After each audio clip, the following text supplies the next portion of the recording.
दोस्तों, अगर आप 15 से 30 की एज में हैं तो आज की ये वीडियो आपकी फाइनेंशियल लाइफ बदल देगी।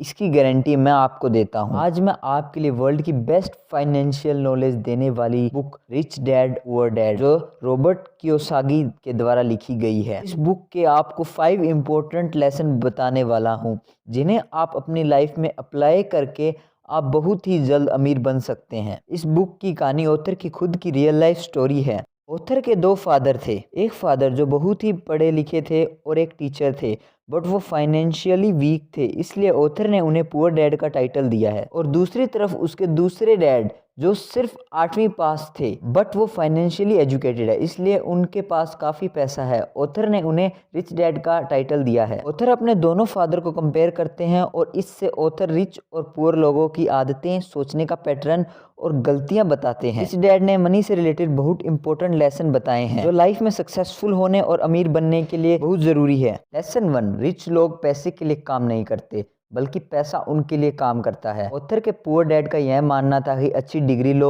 और अच्छी जॉब करो और लाइफ टाइम अपनी सैलरी से ईएमआई और लोन पे करते रहो। वहीं रिच डैड का मानना था कि अगर आप पूरी जिंदगी काम करते रहोगे थोड़े पैसों के लिए, इससे ज़्यादा पैसे दूसरों के जेब में जाएंगे। इससे बढ़िया यह था कि लोगों से मेहनत कराओ और पैसे अपनी जेब में लाओ। Lesson 2, focus on assets not on liabilities. Author assets और लाइबिलिटी में हमें डिफरेंस बताते हैं। कोई चीज़ जो आपकी जेब से पैसा निकलवाए वो लाइबिलिटी है और जो चीज़ आपकी जेब में पैसा डाले वो एसेट है। बहुत सारे लोग फाइनेंशियली नॉलेज ना होने के कारण बहुत सारे लाइबिलिटी खरीद लेते हैं, जैसे कि महंगा फ़ोन, बड़ी गाड़ी, बड़ा घर और बड़ा टीवी, बल्कि उन्हें इसकी कोई ज़रूरत नहीं होती। घर भी एक एसेट नहीं है जब तक वो आपने रेंट पे न दे रखा हो, इसलिए हमें दूसरों को दिखाने के लिए और शो ऑफ करने के लिए खर्च नहीं करना चाहिए। अगर आपको फाइनेंशियली इंडिपेंडेंट बनना है तो आपको एसेट बिल्ड करने पर ध्यान देना होगा।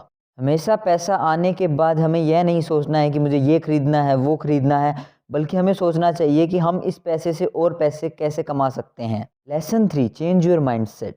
ऑथर के पुअर डैड पैसे के बारे में सोचते थे कि बिल को पे करने के लिए बहुत ज़्यादा मेहनत लगती है, वहीं रिच डैड खुद के लिए पैसा बनाने में बिलीव करते थे। रिच डैड से ऑथर को यह सीखने को मिला कि कुछ चीज़ों को कभी ना नहीं करना चाहिए, जैसे कि मैं ये अफोर्ड नहीं कर सकता। यह हमें कभी नहीं कहना चाहिए, बल्कि हमें यह बोलना चाहिए कि मैं इसको अफोर्ड कैसे कर सकता हूँ। ऐसे शब्द हमारे पॉसिबिलिटी, एक्साइटमेंट और कॉन्फिडेंस को बढ़ावा देते हैं और अपने को अचीव करने और अफोर्ड करने में मदद करते हैं। Lesson 4, never stop learning. Poor dad को कोई नॉलेज नहीं थी इन्वेस्टमेंट की, स्टॉक मार्केट की और ना ही कोई और स्किल सीखी उन्होंने पूरी लाइफ। पूरी स्कूल लाइफ पढ़ाते रहे और स्कूल में हमें किसी तरह से भी फाइनेंशियल नॉलेज नहीं दी जाती। उधर रिच डैड माहिर थे इन्वेस्टिंग गेम में, स्टॉक में। वो रेगुलर लर्निंग और ग्रोथ पे फोकस करते थे। रिच डैड कहते थे कि हमें टैक्स कम करने के लिए मार्केटिंग, सेलिंग, अकाउंट और लॉ की नॉलेज होनी चाहिए, जिससे हम ज़्यादा से ज़्यादा टैक्स सेव कर पाएँ।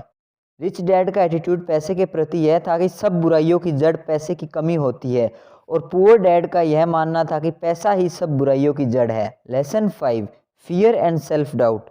ऑथर कहते हैं कि हम सब में एक चीज़ कॉमन होती है, फियर और सेल्फ डाउट, जो हमें आगे बढ़ने नहीं देता।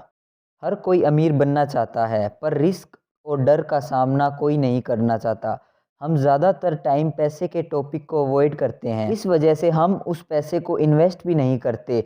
चाहे वो अमीर हो या गरीब, सब में पैसे खोने का डर होता है। आपकी प्रॉब्लम यह है कि आप उस डर को कैसे हैंडल करते हो। यही डिफरेंस होता है अमीर और गरीब आदमी में, वो अपने डर को कैसे हैंडल करता है। इसी डर के कारण पुअर डैड ने कभी इन्वेस्ट नहीं किया। रिच डैड प्रॉपर लर्निंग से इन्वेस्ट करते थे। अगर आप फेलियर का सामना नहीं करेंगे तो सक्सेसफुल कैसे होंगे। ऑथर के रिच डैड का यह मानना था कि हर एक एक पैसे को आप कहाँ खर्च करते हैं और वही डिसाइड करता है कि आप गरीब बनेंगे या अमीर बनेंगे। अगर आप अपनी फाइनेंशियल नॉलेज को बढ़ाकर अमीर बनना चाहते हैं तो इमीडिएटली सब्सक्राइब करें हमारे चैनल को।